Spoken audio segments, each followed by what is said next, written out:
CSS और PMS में mainly दो ही तरह के एसेज आते हैं, या तो एक्सपोजिटरी और इशू बेस्ड ऐसे होते हैं या फिर आर्गुमेंटेटिव ऐसे होते हैं। इशू बेस्ड ऐसे वो है जिनमें किसी इशू पर बात हो रही होती है, जैसे कि कश्मीर इशू है, एथनिसिटी क्राइसिस है, पॉवर्टी है, करप्शन है, ग्लोबल वार्मिंग, डेमोक्रेसी के इश्यूज़, गवर्नेंस के इश्यूज़। इसमें होता ये है कि राइटर इसमें स्टांस को चेंज नहीं कर सकता। जो एग्जामिनर ने स्टेटमेंट दे दी है आपने उसी को प्रूव करना है, उसके आप अगेंस्ट नहीं जा सकते हैं। कुछ एग्जांपल्स हैं, जैसे कि good governance has become unrealised dream इन पाकिस्तान। तो आपने इसी को प्रूव करना है। आप ये नहीं कह सकते कि पाकिस्तान में गुड गवर्नेंस प्रिवेल कर रही है, उसके अगेंस्ट आप नहीं जा सकते। सेकंड एग्जांपल है globalization has created more problems than solutions. तो आपने इसी पे बात करनी है। आप ये नहीं कह सकते कि ग्लोबलाइजेशन से ज़्यादा सॉल्यूशंस आए हैं, कम प्रॉब्लम है। नो, आपने बस इसी पे बात करनी है, और लिखते हुए भी आपने ज़्यादा बात जो है वो प्रॉब्लम्स पे करनी है, कम सॉल्यूशंस पे करनी है।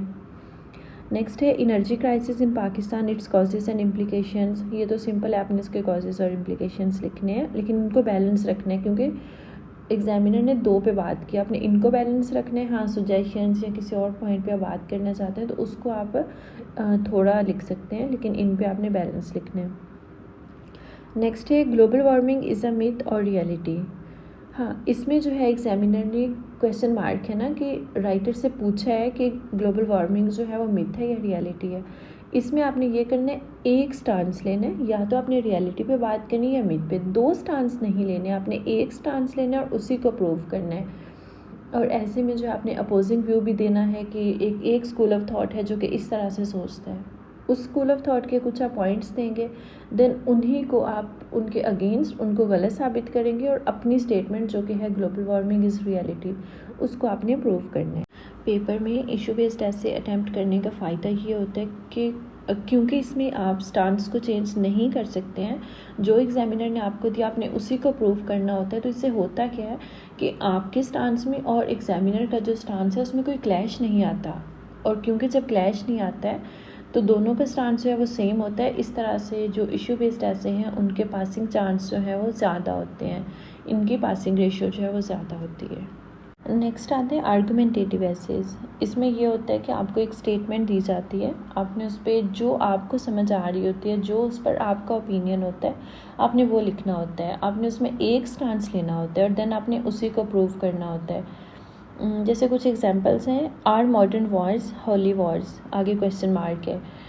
तो एग्जामिनर ने आपसे ये पूछा कि क्या जो मॉडर्न वॉर्स हैं वो होली वॉर्स हैं। इसमें आपने एक स्टांस लेना है, या तो यस की तरफ आप जाएंगे या आप नो लिखेंगे। जो आपने स्टांस लेना है देन आपने उसी को प्रूव करना है। जो उसके अपोजिट व्यू है आपने उसके भी पॉइंट्स दे के उनको गलत साबित करके आपने अपने पॉइंट को जो है, अपनी ओपिनियन को सही साबित करना है। एक और एग्जांपल है, does foreign aid help to achieve economic stability, कि क्या फॉरेन एड जो है उससे इकोनॉमिक स्टेबिलिटी आती है। तो इसमें भी आपने एक स्टांस लेना है, या तो आती है या नहीं। अब ये नहीं कह सकते कि फॉरेन एड जो है शॉर्ट टर्म में हेल्प आउट करती है बट लॉन्ग टर्म में इसका नुकसान है। अब ये नहीं कह सकते, आपने एक स्टांस लेना है देन आपने उसी को प्रूव करना है। तो इस तरह जो है इसमें पासिंग रेशियो थोड़ी कम हो जाती है, क्योंकि इन केस अगर आपका जो ओपिनियन है वो एग्जामिनर के ओपिनियन से क्लैश कर जाए तो आपको फेल भी कर सकता है। दूसरा उसमें यह है कि इसका एरिया ऑफ स्फीयर बहुत ज़्यादा होता है, इसकी डोमेन बहुत बड़ी होती है, इसमें जो है आपको बहुत डेप्थ में नॉलेज चाहिए होता है डिफरेंट पर्सपेक्टिव्स में। तो सेफ चॉइस इशू बेस्ड ही है। अच्छा, आर्गुमेंटेटिव में ही कुछ और एसेस भी आते हैं जिन्हें एब्स्ट्रैक्ट एसेस कहते हैं। ये भी आर्गुमेंटेटिव होते हैं, बट जो मैंने ऊपर आपको एग्जांपल्स दिए हैं उनमें क्वेश्चन मार्क है कि एग्जामिनर आपसे पूछ रहा होता है तो आपने येस और नो में कोई भी एक स्टांस लेना है और उसको प्रूव करना है।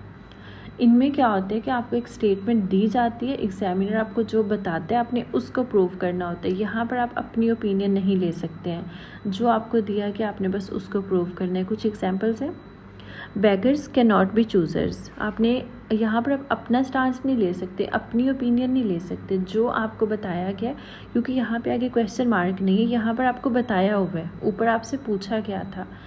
तो जो पूछा गया उसमें तो आप येस और नो कर सकते हैं, लेकिन जो आपको बताया गया उसमें आपने उसी को प्रूव करना है, वहाँ पर आप अपना स्टांस नहीं लेंगे।